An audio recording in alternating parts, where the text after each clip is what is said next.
대장동 개발에 투자한 천화동인은 1호부터 7호까지 모두 7개인데요. 검찰이 오늘 6호에 대해서 압수수색에 나섰습니다.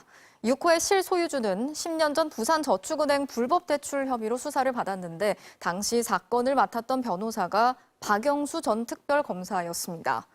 왜 이제서야 압수수색을 하나 싶었는데 최근 본격화되고 있는 50억 클럽 관련 수사와 무관하지 않다는 분석이 나오고 있습니다. 손고민 기자가 취재했습니다. 검찰이 천화동인 6호의 실소유주 조우영 씨의 제주도 자택과 사무실 등 10여 곳을 동시에 압수수색했습니다. 천화동인 6호의 서류상 대표인 조현성 변호사 사무실도 압수수색 대상이 됐습니다. 화천대유 지분 7%를 가진 천화동인 6호는 대장동 개발이익 282억 원을 배당받았습니다.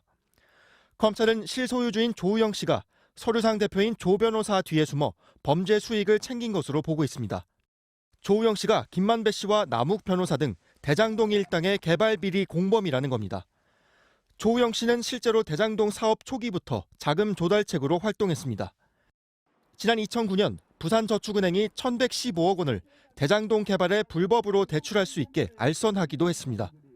2년 뒤 대검찰청 중앙수사부가 부산저축은행 부실 사태 수사에 나서면서 조우영 씨도 수사선상에 올랐는데 이때 김만배 씨가 박영수 전 특별검사를 변호사로 소개해줬습니다.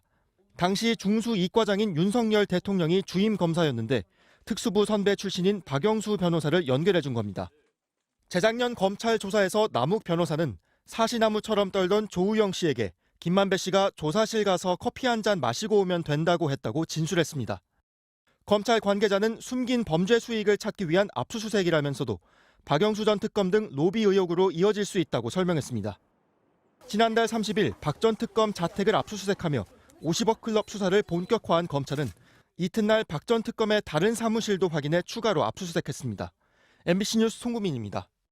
국민의힘 곽상도 전 의원의 아들이 화천대유 김만배 씨로부터 받은 퇴직금 50억 원이 뇌물이 아니라는 판결이 나와서 비난 여론이 들끓었죠.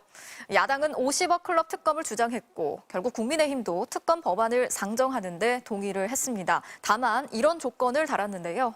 특검은 수사가 미진하다든지 수사가 끝났음에도 불구하고 해소되지 않은 의혹이 남아있을 때 하는 말하자면 최종 수단인데.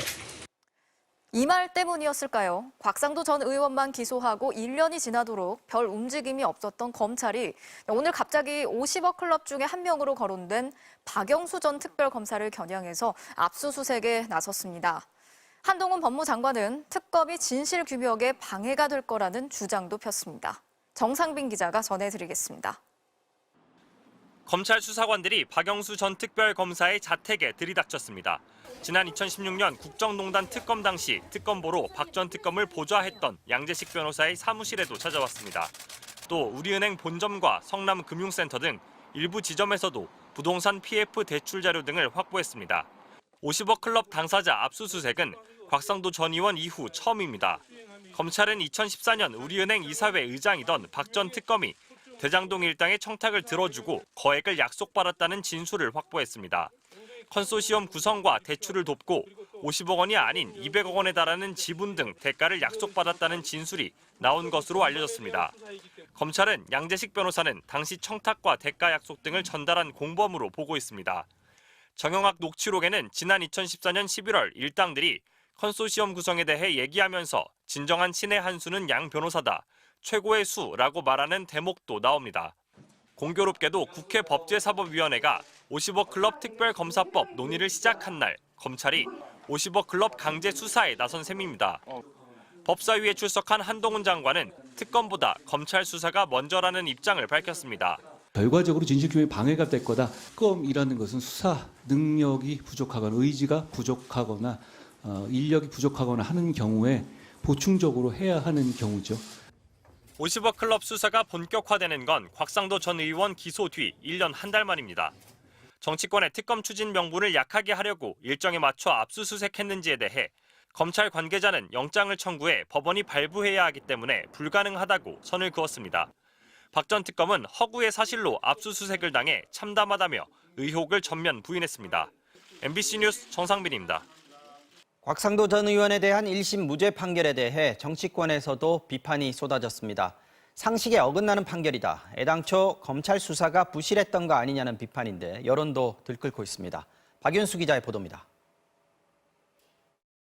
판결 이후 인터넷 커뮤니티 등을 통해 퍼지고 있는 게시물입니다. 30대 그룹 전문 경영인 퇴직금 상위 22명단에서 곽상도 전 의원 아들이 4위에 올랐다고 돼 있습니다. 현대차, 삼성 등 쟁쟁한 재벌 기업의 부회장, 사장들과 맞먹는 퇴직금이라는 풍자입니다. 무죄 판결을 전한 기사에는 어떻게 해야 무죄를 줄 수 있나 고심한 거라는 댓글이 달렸습니다. 피 한 방울 안 섞인 박근혜 전 대통령과 최순실은 경제공동체로 처벌했는데 부모 자식 관계가 무죄라니 법이 이상하다는 글도 올라왔습니다. 이제 결혼한 자식을 통해 뒷돈을 받으면 되는 거냐는 반응도 나왔습니다. 야당도 비판에 가세했습니다. 국민들은 균형 잃은 재판부의 충격과 함께 분노를 쏟아내고 있습니다. 곽상도 전 의원이 검사 출신이라 봐준 거 아니냐는 지적도 나왔습니다. 유검 무죄, 무검 유죄라는 말을 현실로 확인시켜준 판결이었습니다. 반면 곽상도 전 의원의 소속 당이었던 국민의힘은 아무 입장도 내지 않았습니다. 당대표 후보들도 말을 아꼈습니다.